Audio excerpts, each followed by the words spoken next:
Okay, we have now all searched through the Station 1 archives, made our selections. Hold on, you can't call those archives. It's a closet full of stacks of movies. You know, they're not really organized very well, but they're archives. People at Station 1 have let us into their home. I know. I'm not saying it's bad. I'm just saying let's not call it an archive. But it makes... like I have a drunk. A drunk drawer? I have a drunk drawer full of empty bottles that I just had.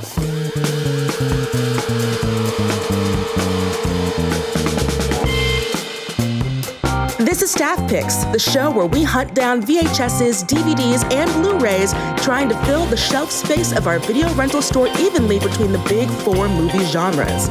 Each episode will focus on a specific genre, and our 4 hosts will have to unanimously decide one movie to be added to the Staff Picks video store collection.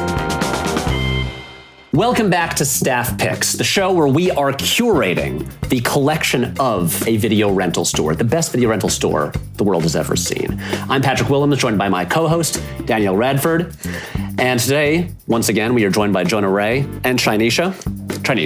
So you grew up in New York City, right? Yes, so what was the video store culture like there? There are 2 that come to mind. Kim's Video, legendary. For me, especially in college, hanging out with my friends far too late into the evening, going into Kim's at like 11 at night, getting some obscure... I have a copy of a VHS of a Brazilian documentary because of Kim's Video. And another store that was on Staten Island, we won't go into it, but but it was this tiny little hole in a wall that was about the size of a bathroom that had stacks, like library stacks of coverless VHS. So you had to talk to the guy in the back at the counter with the fat cat who was crawling on everything and flip through the book of titles. So we either had to know exactly what you were coming for or talk to the man behind the counter and be like, look, I'm looking for some weird shit. What do you got for me? And he'd be like, well, you'd like this. It's so great when you go in there and they get to know you and they can start to understand, like, okay, I think I'm picking up what you're putting down. I understand the kind of things that I think that you personally are going to be into. And also the fear of being judged by the employee when you bring up what you've selected to rent. Yeah, when I worked at Amoeba Records in Hollywood for a bit, and we sold movies and as well as records, but there was always that person like bringing up what they're buying, and they go, you're probably not gonna like this. And they always thought they were so specific. So it's like, who gets like Madonna and Slayer? A lot of people. They're both very popular. Millionaires. Yeah. Literal millionaires. Of course. All right, we're back at Station 1 in New Jersey, and we're selecting today our drama picks. Dun, dun, dun. Can you do that whole intro again, but just more dramatic? Just a little more intensity. No. That was brilliant. We do one take here. We do one take, and you don't tell me what to do. You know what? You've been telling me what to do since never. You've never done it. No. And it's funny because today's the drama episode, and discussing a drama movie is weird because I'm just like, what is the drama genre? I feel like drama movies are just the movies that aren't another genre. Yeah, that's a good point. Is it just anything about adults talking? The absence of genre is genre. It's only a drama if it's allowed to be nominated for Best Oscar. Yeah. So back in the day, the Greeks, they had comedy and tragedy. Is it like drama just tragedy then? Yeah, these are all the bummer movies. Yeah, these are just bummer movies. These are the movies you should watch, but you never feel like it. Exactly. It's like, I want to watch this, but it's going to bum me out. Just wait for my pick. If it has dramatic elements, is that allowed to be picked? Well, that's the thing. Doesn't almost every movie have drama in it? Right, There's stories. There's a narrative. There's drama. That's why we care. I don't know. This is why I can't wait to see what people picked. Oh, you're going to love my pick. And we're going to do a lot of episodes talking about dramas. Yeah. And what it means. Okay. Should we just get started? Let's go. Let's do it. All right. Let's do it. All right, I am ready to present my choice for drama. I'm feeling it. All right, I'm gonna go with Bound, aka every young Generation X or millennial girl's lesbian awakening. Babies, I'm bringing you Bound. Wow. Oh, I have not seen this. This is new to me. I almost picked that. I came so close. Bound is amazing. It is the Wachowski sisters. I believe this is their first movie. Their first one. Where they're trying to do all the tricks of figuring out how to make a movie without spending any money, because who has that stuff? It is Gina Gershon, who always knows exactly which movie she is in at every single turn, and will give you whatever performance it is that that you may need. It has got the incredibly charming and weirdly proficient at poker Jennifer Tilly as well. It has some of the sexiest sex scenes you have ever seen, and it's also got Joey Pants. Joey Pants. Some of the best episodes of Tales from the Crypt, Joey Pants episodes. True story. Bound is amazing. There are obviously, there are lighter moments, there are darker moments. It's like a noir thriller. Yes. This is definitely the 90s erotic thriller that one would attribute to a genre. But I mean, it's a movie so good that they just said, Wachowskis, you can make The Matrix now. Yeah, like they had the idea, I think, for The Matrix before Bound, and like there was like that. Did they have the idea for The Matrix though? You don't think so? Not according to that lawsuit. Oh. I remember that. Remember that? I don't know. With that said, I almost grabbed a movie, that I really like that I think is a kind of a forgotten gem, Dark City. Ooh, that was a good one. Which has huge Matrix vibes. It came out years before. Well, no. Yeah. Dark City came out 1 year before The Matrix. Oh, 1 year before. And the thing is, The Matrix actually filmed on some of the same sets that they used in Dark City because they both filmed in Australia. But it's like The Matrix was filming when Dark City was coming out. Yeah. So it's the thing. There's also the whole thing of like The Matrix maybe borrowed stuff from the comic book The Invisibles. Sure. And I'm just like, you know what? The important thing is that I love The Matrix, I love the Wachowskis, and I love Bound, and it is awesome. Yeah, incredibly clever. Again, this was one of those movies where I was like, I gotta talk to my mom, I guess. Now I've got to explain some things where it's like, hey, I know you don't know what bisexual is, but we all get through this together. It's one of those where it's like, I could probably, I'm not saying I'm gonna make a movie as good as this, I'm saying that like, I could get a camera. This is one of those where it's like, oh yeah, I could find the money for a camera. So yeah, Bound is, that's the movie that I'm going with. Dark in here. All right. Excellent selection. Thumbs up. Chinesha, are you up next? Oh, is that ladies first? That's right. I was really conflicted about how to qualify any of these categories, and honestly, as I stick my hand in this bag, I still don't have a good answer for this. But I'm gonna go with. Now I'm confused. I don't know what to do now. Ooh, okay. I'm gonna go kinda, sorta. But I'm gonna go Ghostbusters. Ghostbusters 1, which has dramatic elements to it. Does it? It does. I think it's really serious when they find their way into a mayor's office. It's about politics. It's about politics. It is a gritty and starting a business in New York. Story about the coming environment. together. It's about the EPA coming down on the small I businessmen. honestly don't even know regulation, am I right? Yeah. Ghostbusters 1 or 2 anymore. I might have mixed up the plots on both of these films. But yeah, this is my dramatic Well, contribution. if you want to know the difference, you know the plot of Ghostbusters 2 because Bobby Brown will tell it to you in song. Yes. He will. He does. He tells you if you go back and listen to On Our Own, it's just the plot of Ghostbusters 2. I have that stuck in my head now. Can't forget Ray Parker Jr. Who It's true. was An an icon. iconic classic. Yeah. And who got sued by Huey Lewis in the news. Real bad. He did. This is a very litigious category. That being said, I'm going to try to look at that. It's just, it knows where it belongs. So there's that. This is what happens when you pick a DVD. So, Yeah. I so did not see this coming. Neither did I, And honestly. I love it so much. It's also, you didn't even pick like, a comedy drama. No. You picked a post SNL movie. I love this. I'll say it myself. I can just fuck No. off. Here's the thing. All of this, I'm just like, shit, I kind of want to vote for Ghostbusters. Sigourney is doing a great job hitting for the fences. She's first nasty. of all. Listen, and when she is being possessed, that is a dramatic performance. Yes. That is not a comedy at that point. I really just hate whoever has to do these things on the back of the movies. Prepare to spend some quality slime time with the Ghostbusters. There is one scene involving slime. I don't think Ghostbusters think like, we'll just, it's like the Kids' Choice Awards, like slime everywhere. exactly. Yeah, like the second one is way more slime intensive. River of than the slime. first one. So Exactly. much slime. Oh, Right. This redefined the action comedy genre. I didn't read the back of the box.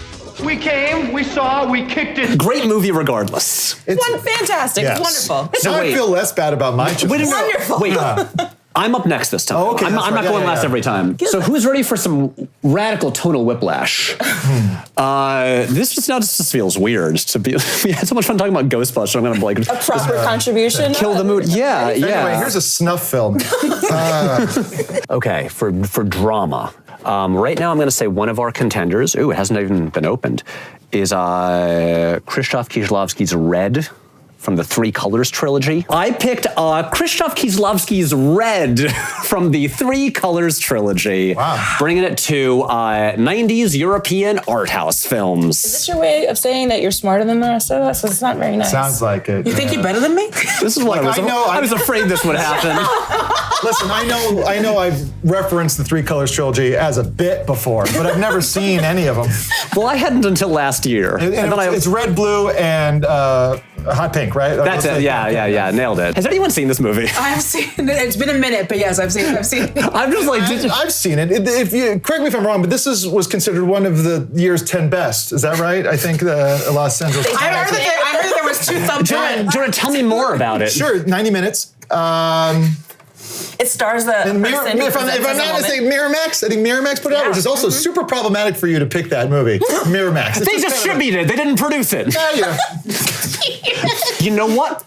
Roger Ebert did not like Starship Troopers. Loved this one. Oh yeah. So look, it's not going to get picked. I mean, in the running though, obviously. I love that it's here. What's good about the show is we have variety. Yeah. And when will you ever see Ghostbusters and Red, or I guess Rouge, Never again. up against each other? Look, I should say Rouge. Rouge. Look, okay, this is the third film in the Three Colors trilogy, which is kind of a thematic trilogy. But it is also the one that does link the other 2 movies together, so it is technically a great cinematic universe. Wow. And kids love those these Didn't days. the New York Times say it was mysterious? Stop it. Sorry. Stop it. It's a fascinating puzzle to be solved on screen. Says the Chicago Sun-Times, which is just Roger Ebert.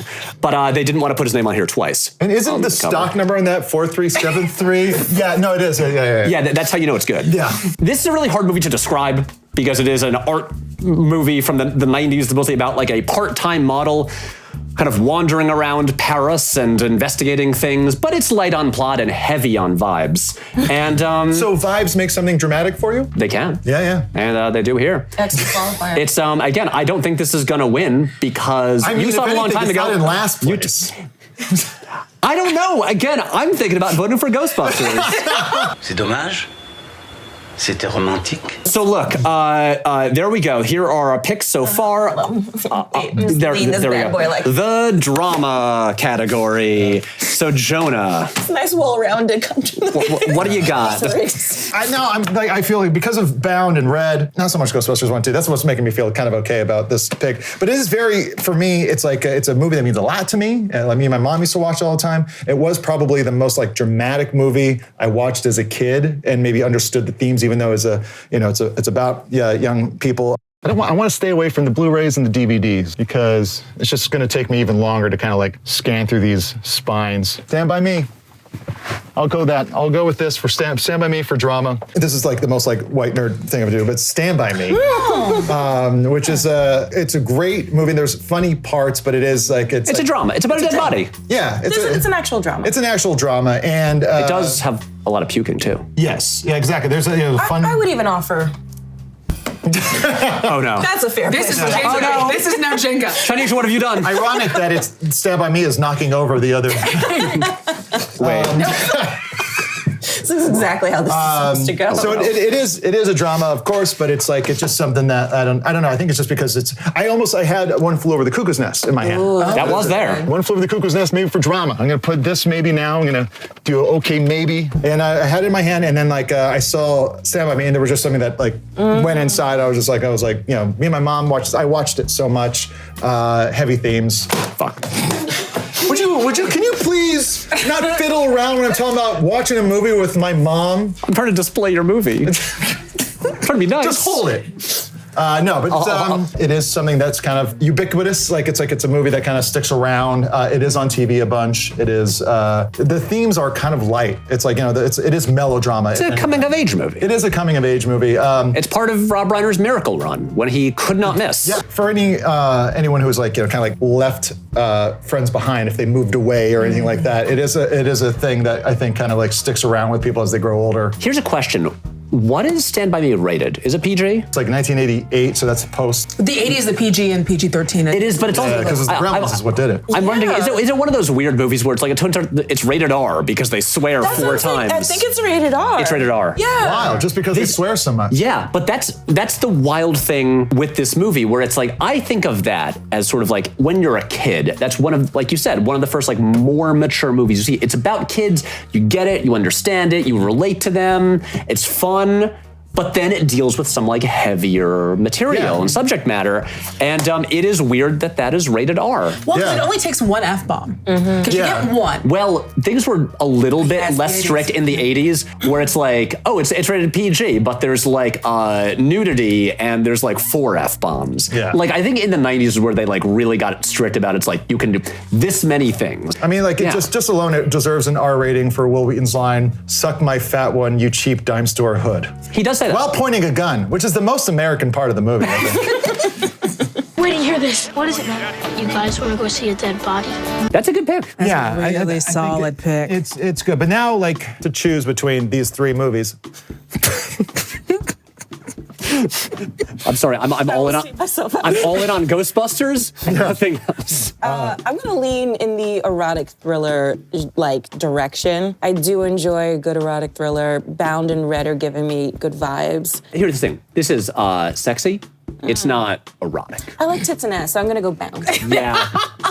All right. When we were making our selections, I imposed the rule upon myself that I was only going to pick VHSs. I want to pick VHSs if I can, just because they look cooler. You know, there's that they're chunky, they're more tactile. Blu-ray cases are just ugly, and so I'm not going to lie. I would love to have VHS picks for everything. They stand up properly. Here's the thing. I think Red would be a great candidate for the staff picks shelf. I think you guys should see it. It's really good. But also, I'm not going to insist upon it because half the people here haven't seen it. And so... Well, that's all the more reason to get it on the shelf. I know. That's the whole thing. But what if you then watch it and you're just like, this sucks. Patrick was wrong. I'd rather watch Red Notice. No, you wouldn't. No, you would not. Like, if nothing else, it's better than that. Yeah, okay. So you're reneging on your contribution, and you're like, it's one of these guys. I think because Stand By Me is so famous and like so widely seen, Bound and Red for me are the ones where I'm just like, by being on the staff picks shelf, they might be like introduced to like more people. I'd be into seeing that. Like if I saw that on the shelf, like, ooh, And yes, it's an easy sell for someone. It's like, oh, you like The Matrix? Have you seen? It's their first movie. Yeah, exactly. Like here's the thing. Like I picked Red, but I have zero objections to Bound. I would be happy if Bound was the selection. I would feel problematic not choosing Bound and choosing Stand By Me. Give me my lesbians. So I'll just put the little white boy movie down. And I will also go for this subversive thing that makes me uncomfortable. But it does have Joey Pants. It does have Joey Pants. Yeah. So don't The worry. work of any good film. The work of every single film is that it has Yeah. Joey Pants. And Bound has got to be one of the best movies of 1996. I'll tell you, it's scary, funny, sexy, and exciting. Sorry. These actually make my vision worse. I'm saying this to camera. As much as it was not my initial pick, here's why Bound has to win. My pick got 2 thumbs up from Siskel and Ebert. This got 2 very enthusiastic thumbs up. Oh, well then that's the, Okay. Like that's how What does that look like? Does it mean the thumbs wiggle? I'm very confused as how I can tell the No, difference. this is 2 thumbs up, and this is 2. It's like, ah. I feel like they Which stand is up. also the face I made watching Bound. Yeah. Oh my God. Here's your copy of Bound, and here are some tissues.